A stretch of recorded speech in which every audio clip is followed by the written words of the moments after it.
सत्यजित की पत्नी ने सुना, उसके मन में ऐसी खलबली मची, पेट में गैस बनना शुरू। अब तो बबूला उठे, अब तो किसी को बताऊं, किसको बताऊं, किसको बताऊं।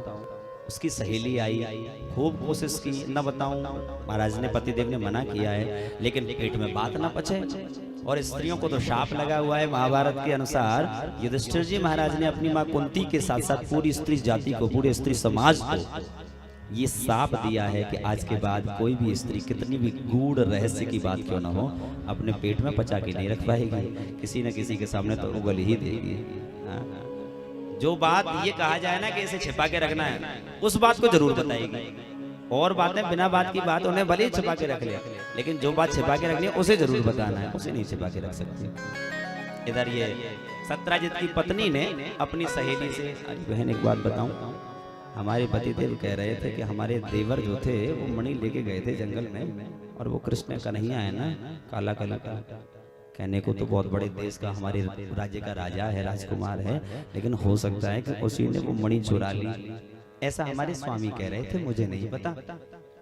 और उसकी सहेली ने उस बात को मोहर लगा दी। और उसने अपनी सहेली से, अरे बहन तो पता है का, वो कृष्ण है ना, कृष्णचंद्र भगवान, जैसे दुनिया भगवान कहती है, उसने वहां प्रसेन को मार दिया और मणि चुरा ली।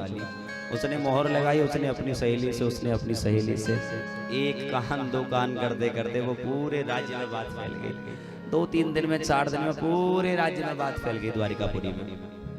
और जब सबके पास बात पहुंची तो भगवान कृष्ण कहाँ रह गए, उनके कानों में भी बात पहुंची। भगवान कृष्ण ने सोचा, बाजी वाह, एक लेना न 2 देना। जबरदस्ती हमारे झूठा दोष और लग गया, कलंक और लग गया। मणि से हमारा दूर दूर तक कोई संबंध नहीं है, पर अब क्या करें, दोष लग गया तो दोष तो मिटाना पड़ेगा। भगवान कुछ सैनिक लेकर के, कुछ सेवक लेकर के मणि की खोज करने के लिए जंगल में गए। जंगल में जब गए तो वहां जाके देखा एक स्थान पर घोड़ा और प्रसेन, ओ मामा चुप लाला, चुप रखो ना, अलग अलग, एक तो तू ही बहुत बोले और ज्यादा बोल रहा हो।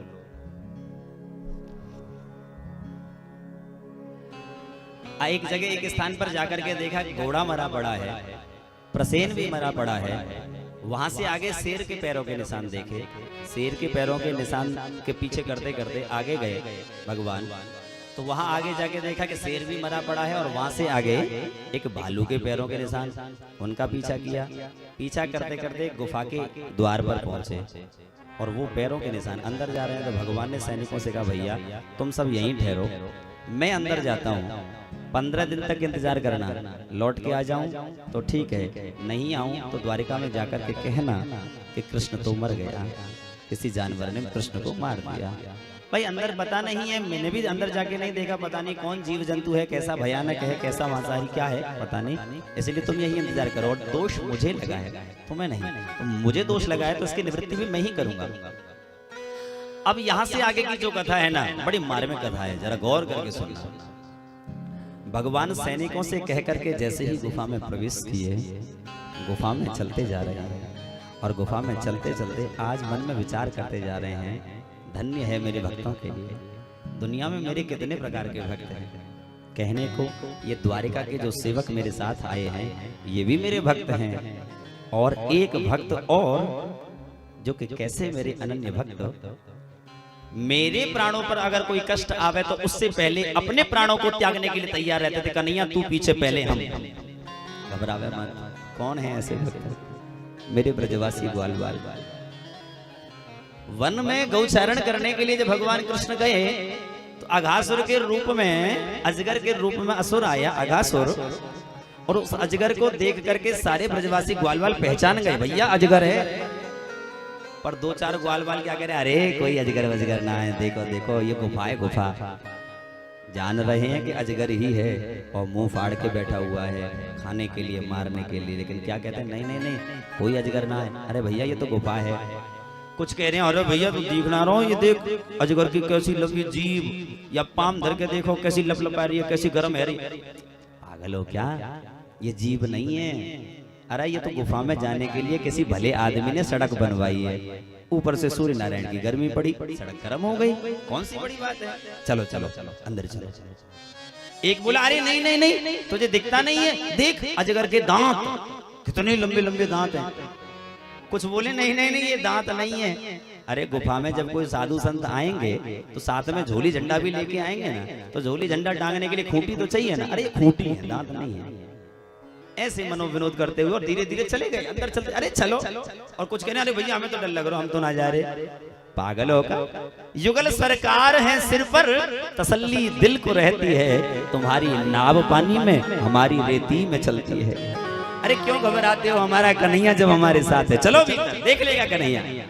और चले गए, और जो ही भीतर गए अजगर ने जो ही अपना मुख बंद किया, कन्हैया बाहर ही है, ग्वाल बाल भीतर हैं।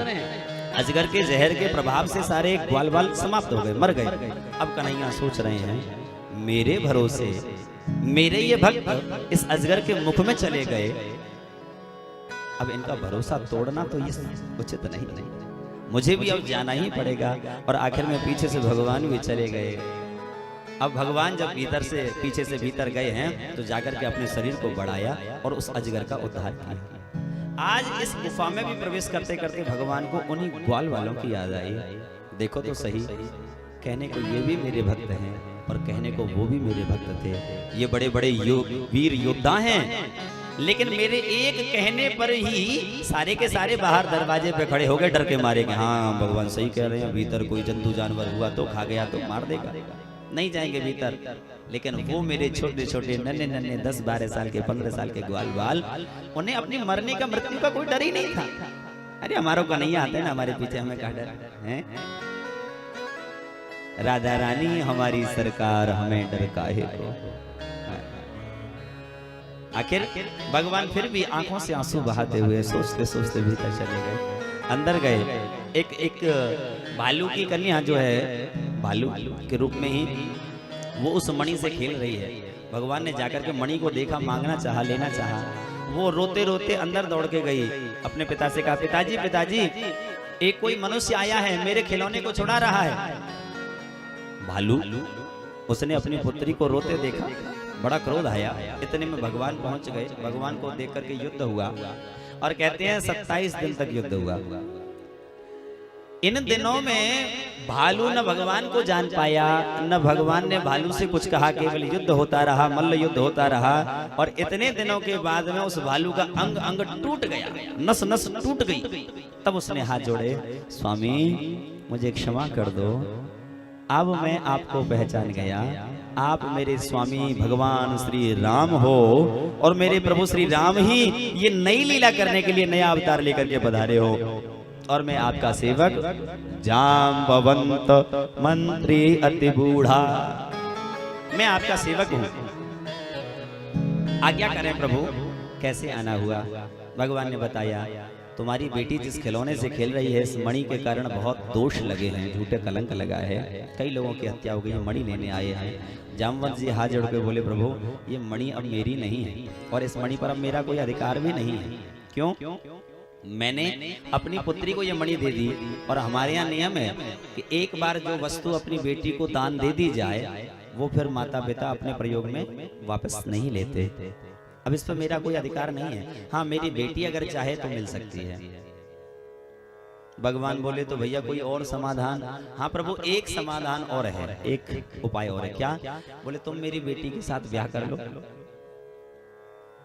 मेरी बेटी के साथ अगर ब्याह कर लोगे तो ये मणि अपने आप दहेज में आपको मिल जाएगी।